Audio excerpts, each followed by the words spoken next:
RTP. Two questions. The first, is this an all or nothing game for the results of Benfica to continue in the Champions League?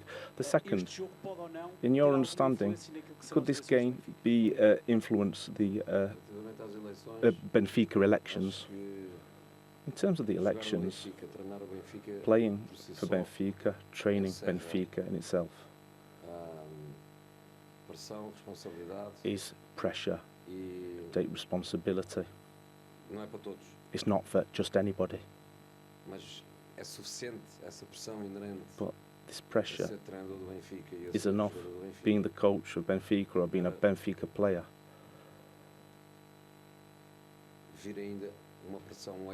It is an additional pressure, whether we have or don't have any influence upon the Benfica elections. I don't think that's fair. I don't think we're prepared for that. We prepare for the game, same as we prepared for the cup game against Chaves. And in the same way, we'll prepare for the game, the Portuguese League game on Saturday. Of course, there are elections. Our work is different. And that's what we need to focus upon. There are 18 points to play for. After tomorrow's game, there will be 15 points in play. If we get 15 points, we qualify. We don't need to 15, we don't need to 14, we don't need 13.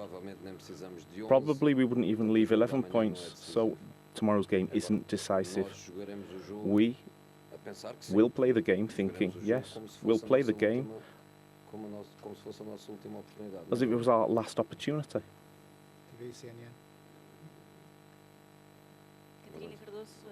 TV CNN de Portugal, José Mourinho, eu sei que se calhar estão cansados depois I know that you're na viagem, tired after the delay. On the trip, you must have realised the presence of Sir Bobby Robson here. Do you feel something special when you come to this stadium? And what did Bobby Robson used to talk about Newcastle? I felt something special even before Mr. Robson passed away. After he left, I started feeling that closeness that unfortunately in our day-to-day, even with people who we love, they move on. And day to day, we miss these people. And sometimes the door opens again for these people to return to our thinking. I worked with Mr. Robson 2, 4, 6 years around that, and I don't think there wasn't a single day that he didn't show his passion for Newcastle, the city of Newcastle, the region, Newcastle, the football club, and the pride and passion, the way he spoke about it. I've never hidden as a coach of other English clubs. I've never hidden about how much affection, how dear Newcastle is for me, obviously, because of the influence of a legendary person, a legend here at this club.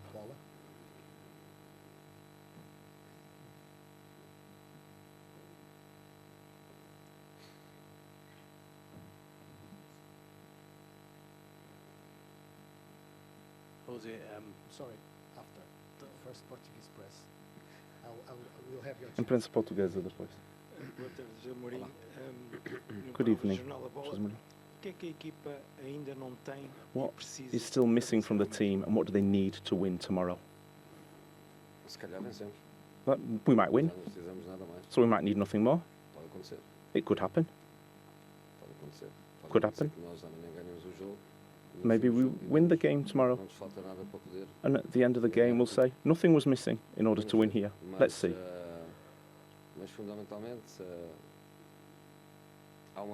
Essentially, we've got an opponent in front of us, as we do in each game. A lot of the time, there is a game plan that you can put into practice. On other occasions, you aren't able to do that. You just simply can't do it. Then people can start obsessing about the game strategy being wrong or not. And a lot of the time, it's not the game plan that's wrong. It's the opponent makes the game plan look wrong. But tomorrow, we're coming up against a very strong team. Very strong team.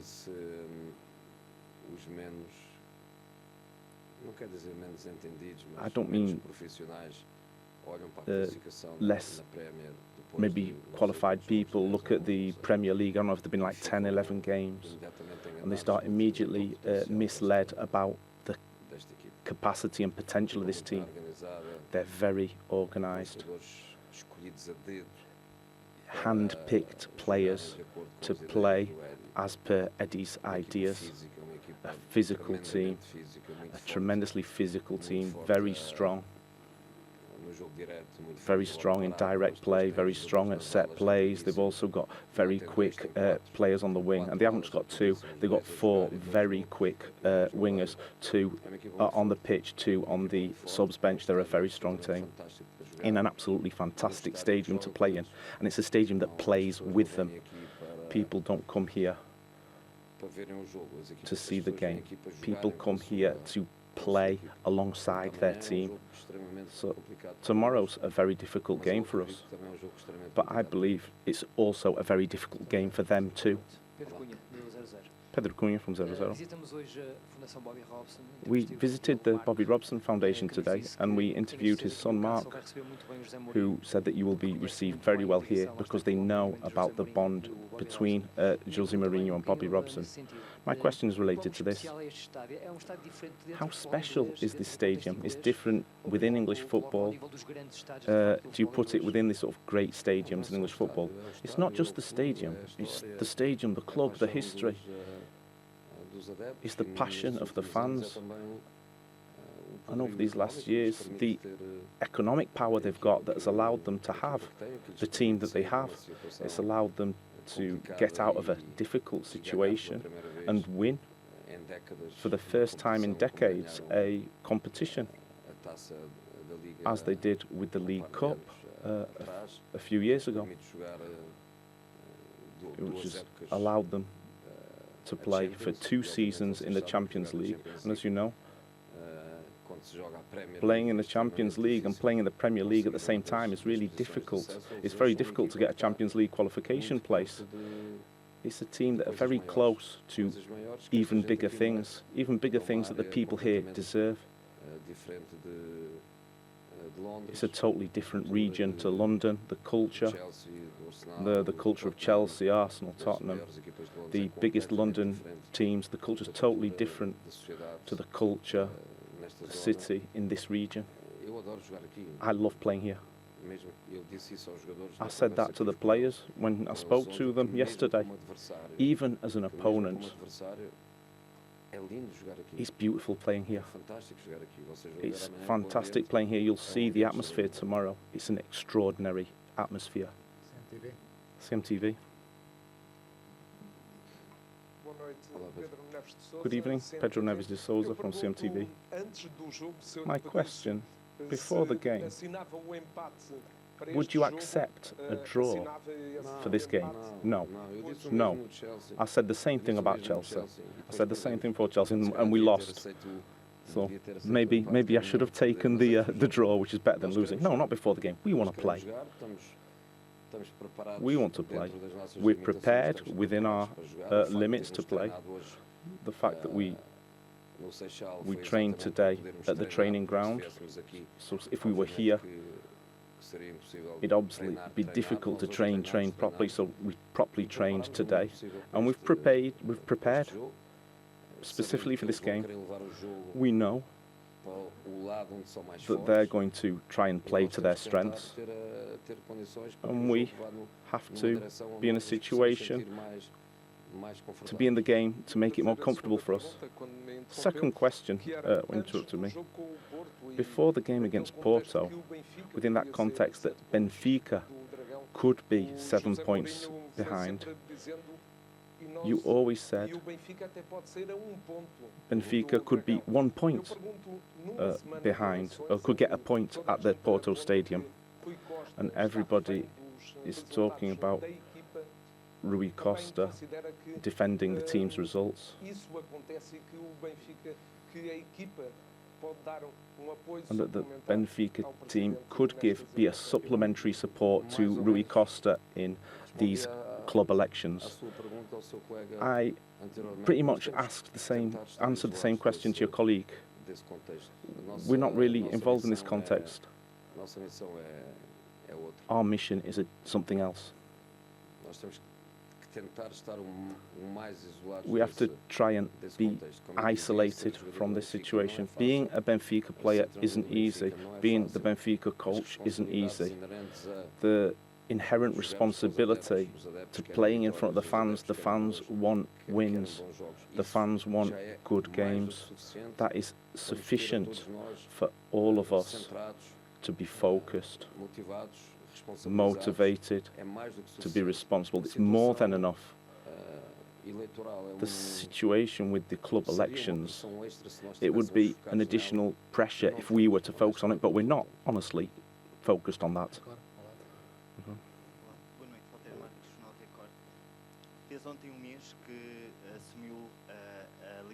It's been 1 month since you took over the lead of the team. What have you been frustrated about that the team hasn't yet clicked? What is missing from the team? And from training today, when can the player be called up? Nothing has frustrated me until now. Even though it's been the third time in my career that I take over a team during the season.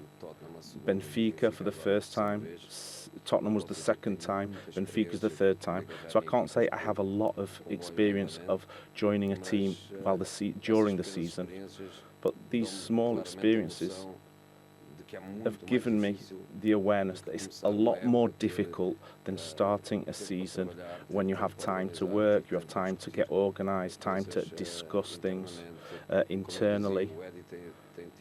As I said, Eddie has had this privilege. He's been here 3 or 4 seasons consecutively, and all his players are Eddie's profile of players, the players he wants. So they play the way he wants to, so they can get together in a season. So I can't be frustrated, because if you're frustrated, you'll be frustrated about a lot of things. I don't want to use that word, frustrated. I arrived, not in the middle of the season, it's not the middle of the season, but with the train in motion.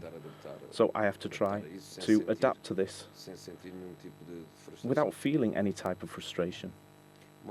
And Manu coming back to the team. We're thinking Manu will be training next week with us in full training. What you saw today was just the initial start of training, and he is doing some things with the team, but under a lot of control. We believe from next week he will be able to rejoin the normal training with the team, which means we'll be at the end of October, and I'd risk to say that by the end of November he will be fit to play. Antenna 1.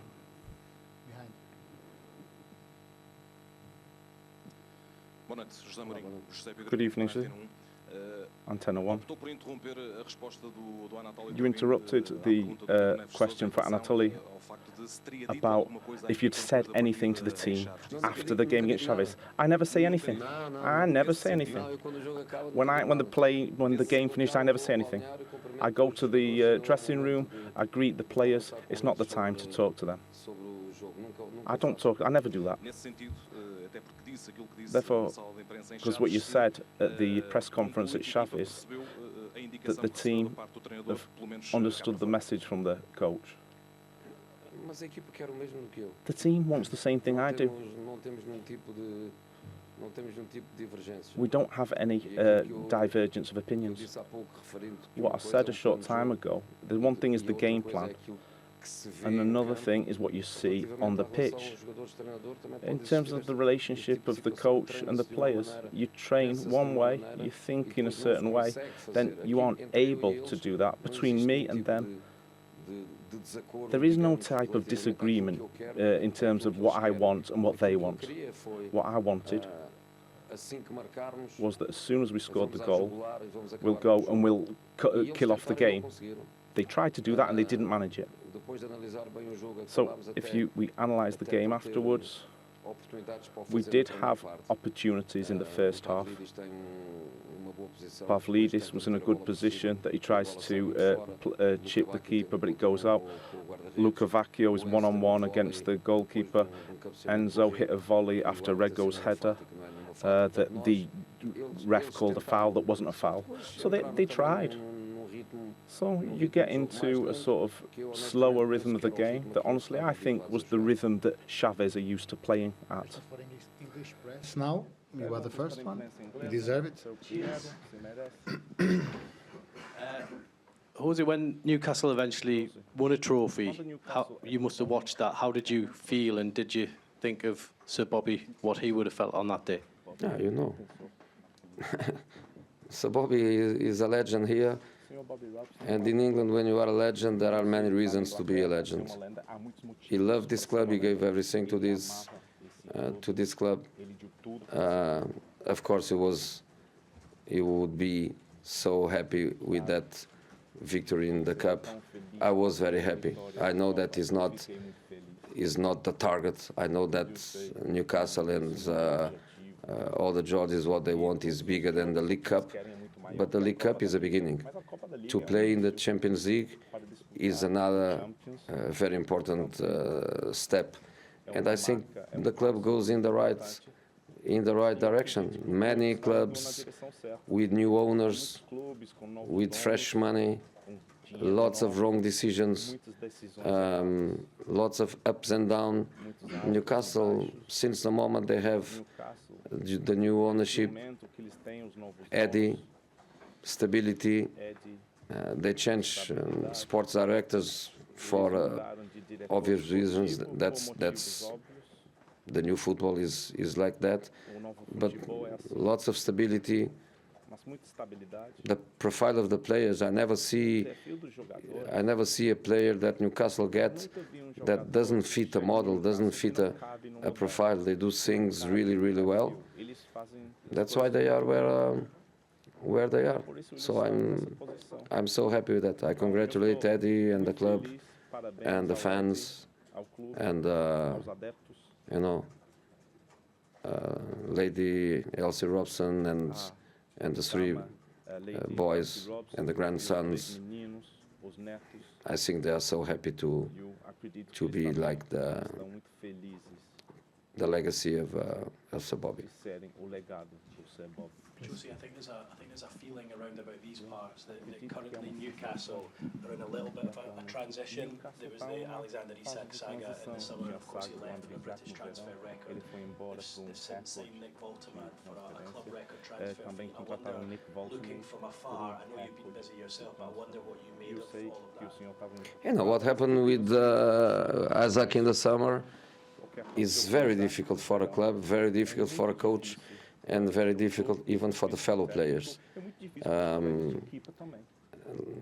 I think in the end everybody knows that he's going to leave to Liverpool, but one thing is everybody knows he's going to leave, and another thing is done.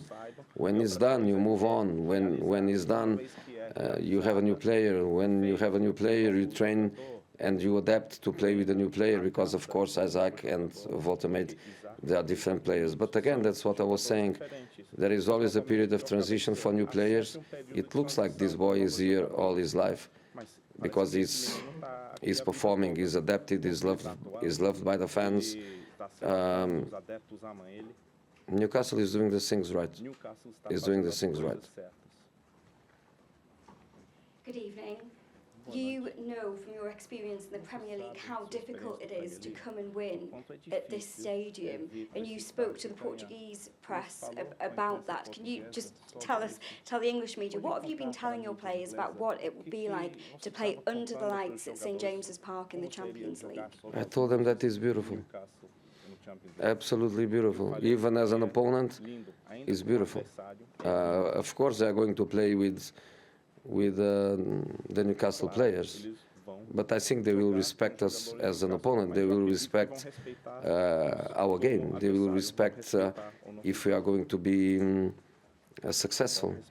It's beautiful to play here. It's a different profile than to play in the London stadiums, and we have to cope with that emotion. We have to cope with it. We have to be strong enough to cope with it.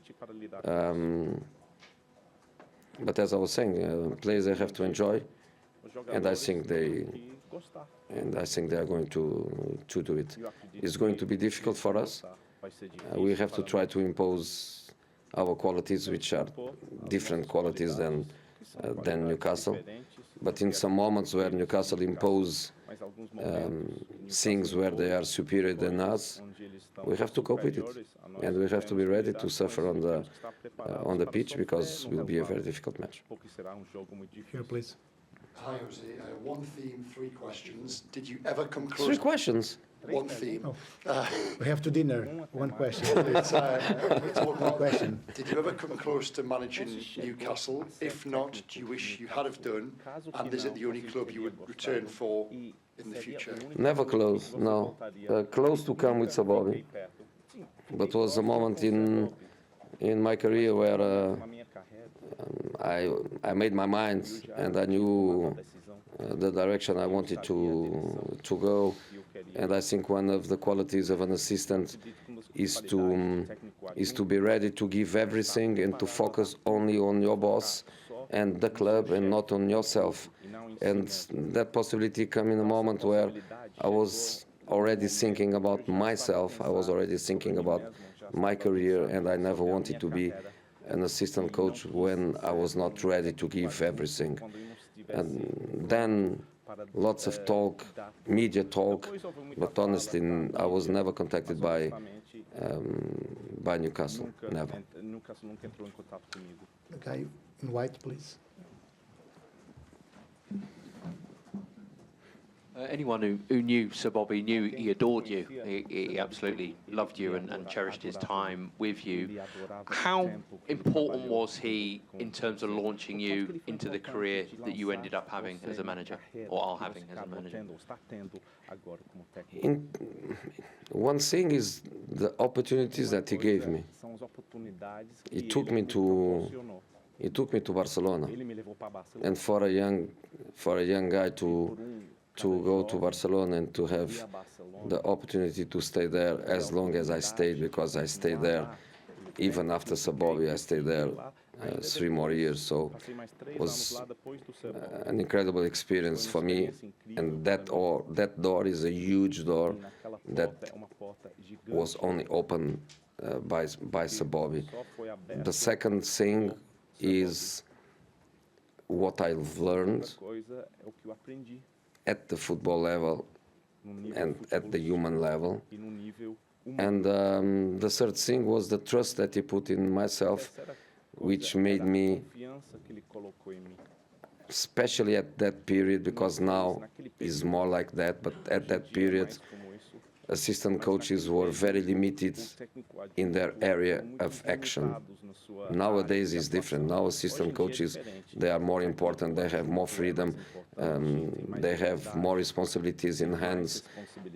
He put a lot of trust on me. So of course I consider that it was very important for my career. I tried to pay with everything that I gave, and what did I give him? I don't know. I only know that I gave everything I had, and that for me is enough. Jose, when you left England a few years ago, could you ever have imagined coming back here to Newcastle United to face them in the Champions League? And when you're here, do you feel closer to Sir Bobby? When I walk here, I feel close. When I walk here, I change a few words with him.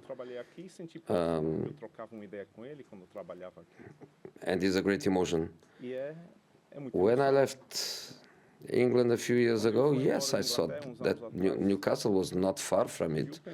In fact, the first time they played Champions League was already 2 or 3 years ago. So this is a process for them. And yes, I always thought that would be coming. When I left England, I went to Roma, where I played Conference League and Europa League, so no chance to be back. In Fenerbahce, as you know, we beat Feyenoord, but then we lost against Benfica on the playoffs. But now to be here is also great for me, in spite of I have, I don't know, almost 200 matches in the Champions League. I don't know, 150, 200, but something like that. Champions League, and is always a great emotion. And I wanted to say something, and I forgot. I want to express my condolences to Stuart Pearce and his family. Very sad news. Stuart, a great guy. So please, through you, my condolences to Stuart.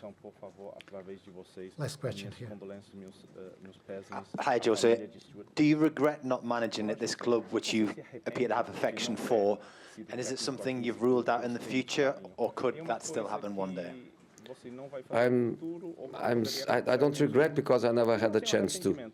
I never told no to Newcastle United. I told no to many clubs in my career, always with huge respect, but sometimes I had to say no, I'm not interested, no, it's not the right time. I've never been contacted by Newcastle United at any moment, so I don't regret anything. And to be honest, now